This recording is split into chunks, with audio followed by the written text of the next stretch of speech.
jika bekerja di bank itu riba. Saya berniat untuk berhenti, tapi saya masih ragu karena sempat konsultasi ke beberapa teman bahwa dilihat dari manfaat bank itu lebih banyak daripada mudaratnya. Karena hampir seluruh perusahaan yang ada di Indonesia menggunakan jasa bank. Baik, kira-kira kalau antum meninggal dunia, antum akan bilang sama Allah apa nih? Ya. Saya pegawai di salah satu bank konvensional. Setelah saya tahu jika bekerja di bank itu riba, saya berniat untuk berhenti. Tapi saya masih ragu karena sempat konsultasi ke beberapa teman bahwa dilihat dari manfaat bank itu lebih banyak daripada mudaratnya. Karena hampir seluruh perusahaan yang ada di Indonesia menggunakan jasa bank. Baik, kira-kira kalau antum meninggal dunia, antum akan bilang sama Allah apa nih? Ya. Oh, ini karena banyak manfaatnya buat orang. Lalu Allah cuma jawab satu, tapi saya haramkan. Kira-kira kita mau jawab apa? Urusannya mau manfaat bagi orang banyak atau tidak, intinya haram. Orang buka tempat perzinahan, teman-teman. Ingat ya, riba, zina, durhaka sama orang tua, dosa besar semua ini. Berarti levelnya sama. Untuk lebih memahami, bagaimana kalau ada orang bilang, saya buka jasa perzinahan untuk memberikan manfaat kepada orang. Supaya orang yang mau melampiaskan syahwatnya bisa masuk di situ. Manfaat buat orang, tapi haram. Tanggung jawab hari kiamat. Nggak bisa. Sama halnya dengan ini, teman-teman sekalian. Jangan pernah takut untuk meninggalkan sesuatu yang haram. Dan kalau teman-teman seperti ini, sudah sering saya jawab.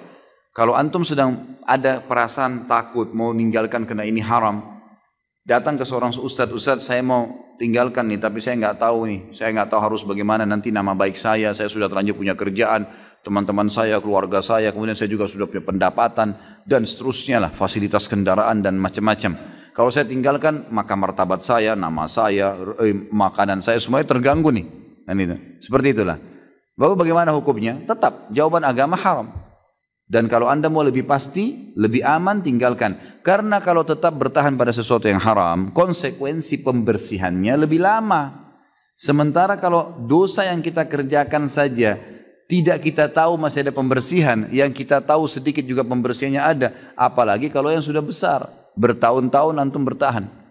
Kemarin saya subhanallah waktu di Pontianak, pas lagi makan, tidak sengaja seorang notaris saudara kita yang mengundang di Pontianak itu, kemudian makan siang di rumah makan Padang. Dia undanglah teman-temannya dia. Di antaranya kepala cabang bank konvensional di situ. Duduk depan saya. Lalu kemudian setelah makan diperkenalkan, oh ini kepala bank semua banyak. Ada syariah, ada yang konvensional. Mata saya nyorot ke yang konvensional nih. Saya tanya, Pak, tidak pengen berhenti ya Pak? Saya tanya gitu. Oh pengen sih Ustaz. Ini ditunjuk temannya notaris, saya nggak usah sebutin namanya. Ini Bapak ini tahu betul saya ingin berhenti. Terus kenapa nggak berhenti Pak? Iya, lagi mengatur strategi. Gitu. Baik, kalau dalam mengatur strategi ini Bapak mati bagaimana? Ini di meja makan nih, saya ngomong gitu. Kalau Bapak mati sementara atur strategi, bagaimana tanggung jawabnya hari kiamat? Dia diam. Coba Bapak pikirin coba. Ingat Pak, prestasi dunia ini hanya akan kita tinggalkan di dunia. Di akhirat, apa yang Bapak lakukan dari kebaikan akan diterima. Pikirkan baik-baik ini. 1 dirham riba, dalam hadis dikatakan lebih berat daripada 36 kali berzina. Riwayat lain lebih berat daripada berzina dengan ibu sendiri. Bapak sudah tahu belum itu? Iya Ustaz. Baik, apa yang Bapak kira-kira mau lakukan sekarang? Nah, saya tanya gitu. Saya mau tinggalkan, tapi kira-kira kiat-kiatnya Ustaz. Baik. Langkah pertama, kiat pertama Bapak keluar, saya bilang. Keluar dulu. Kenapa keluar? Dia kan diam. Saya tanya, Bapak pasti tanya saya, kenapa keluar? Saya bilang iya. Bapak sekarang lagi injak lumpur, penuh lumpur nih semuanya. Lalu bilang, Ustaz bersihin dong. Saya bawa air nih, selang. Kalau saya siram, sementara Bapak di lumpur, tambah becek. Saya sampaikan hukum, Bapak masih tetap mau kerja di situ, tambah beban tuh. Pulang tambah terfikirkan, tambah ini. Jadi serba susah. Jadi caranya keluar dulu dari lumpur. Keluar di jalan, saya siram tuh. Bersih, keringin bisa lari. Gitu kan. Jadi harus keluar, nggak bisa enggak. Bapak harus keluar dulu gitu kan. Baru bisa jalan gitu. Dia bilang sebenarnya gini Pak. Saya bilang minimal Bapak pindah ke syariah. Saya bilang gitu. Iya sebenarnya mau Pak. Dan Bapak perlu tahu, dia bilang Pak Ustadz. Waktu bank syariah dibuka, Begitu mau buka cabang di sini dia bilang, gitu kan? Semua ini yang konven ini mau pindah ke syariah semua. Sampai sekarang dikasih peraturan udah nggak bisa lagi. Jadi ini yang membuat masih tertahan. Baik, kiat pertama dari saya keluar. Kiat kedua, Bapak mulai memikirkan dari uang yang ada untuk buka usaha. Usaha-usaha. Yang ketiga, menjelaskan pada istri, pada anak supaya mereka tidak kaget tentang masalah haram. Ajak mereka supaya satu rumah semua kerjasama untuk itu. Assalamualaikum warahmatullahi wabarakatuh Ustaz. Assalamualaikum warahmatullahi wabarakatuh. Saya seorang supir dari sebuah bank konvensional. Mau nanya apakah gaji saya termasuk dalam riba? Nah, apabila saya zakatkan sudah bersih ke gaji saya? Ya, saya salat nafilah dikerjakan berapa rakaat dan waktu yang dikerjakan kapan? Manfaat dari salat tersebut apa? Maaf ya, satu kertas ini saja cukup untuk saya jawab untuk hari ini. 5 pertanyaan dari sini saja. Yang lain nanti saya inikan di official. Baik ini, kalau Anda ragu dengan sesuatu, maka cari yang meyakinkan. Sudah, itu jelas hukumnya. Awas, hati, innal halala bayyinun, innal harama bayyinun, wa bainahuma umurun mushtabihatun. Ya, yang halal itu jelas, yang haram itu jelas. Di antara keduanya ada yang syubhat. Rumus syubhat itu tanya dulu kejelasannya. Kalau memang tetap gak jelas, maka tinggalkan, itu lebih bagus. Paham ya? Saya kerja Ustaz di bank konvensional, bagaimana hukumnya? Kalau ada ribanya haram hukumnya. Kalau kemudian tidak mendapati yang lain dan darurat hidup ada di situ, maka sifat daruratnya muncul. Tapi darurat sifatnya sementara, bukan sementerus. Jadi sambil di situ, antum mencari pekerjaan lain. Ya ada di bank syariah misalnya, ada yang lain misalnya, silahkan masuk ke situ. Yang ininya kemudian antum kurangi, itu persatu sampai dapat yang baru itu, tinggalkanlah yang meragukan di situ. Paham ya? Kerja di bank konvensional, mendengar tentang suara bahwasanya bank konvensional ada riba, ternyata tidak lari.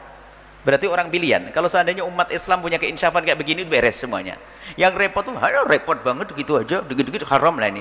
Tapi tidak, begitulah Allah memilih hati. Padahal dia mengerti pekerjaan beliau adalah seperti itu, tapi ternyata Allah rindukan. Bukan malah lari. Ngapain kalau memang tidak dipilih oleh Allah, ngapain datang ke sini? Dan beliau sudah tahu kok jawaban saya, insya Allah. Allah menggiring. Begitulah orang dipilih oleh Allah, enggak unik kadang-kadang, masih mau datang bertanya lagi ya, dan bimbingan dari Allah Subhanahu wa Ta'ala. Maka kami jawab, yang pertama bersyukur kepada Allah. Anda jauh-jauh masih menyempatkan diri datang ke sini. Orang Cirebon saja banyak nggak datang kok. Ini istimewa. Belum lagi Anda datang dalam keadaan Anda punya masalah, berarti Allah akan angkat Anda, yakin. Anda punya masalah kan, datang ke sini punya masalah. Biasanya kan, jangankan kok sudah kerja, yang mau kerja aja takut tanya kiai, takut dilarang. Mau kerja takut ya, takut kiai nanti semua dilarang. Anda sudah bekerja dan Anda menghidupi anak Anda 25 tahun, Masya Allah. Nah ini istimewa. Ini kalau orang punya insaf nggak ada yang susah. Kemudian beliau minta petunjuk, kami sampaikan bahwasanya ketahuilah yang lalu berlalu Allah Maha Kasih, yang lalu berlalu Allah Maha Kasih. Karena waktu itu Anda belum menghadiri masjid, belum tahu, Anda baru tahu. Satu, Allah Maha Kasih. Kemudian niatlah untuk segera hijrah. Hijrah itu bukan harus Anda tinggalkan esok hari. Anda harus punya perencanaan dan yakin bahwasanya rizki tidak akan lari kemana, sudah dijatuh oleh Allah. Cuman orang harus strategi dong dalam berhijrah itu. Apakah minggu depan, tahun depan, atau 2 tahun lagi, sesuai dengan kesiapannya. Yang penting mantapkan hati bahwasanya aku harus hijrah. Tinggal kemampuan seseorang. Ada orang langsung esok hari hijrah. Banyak di antara kawan-kawan itu hijrah dari dunia riba ke tidak, itu ada yang 1 tahun beres, ada yang 5 tahun baru dapat 20%. Sampai sering nangis, Bu ya, saya baru dapat 20%. Tapi sudah hijrahkan, sudah.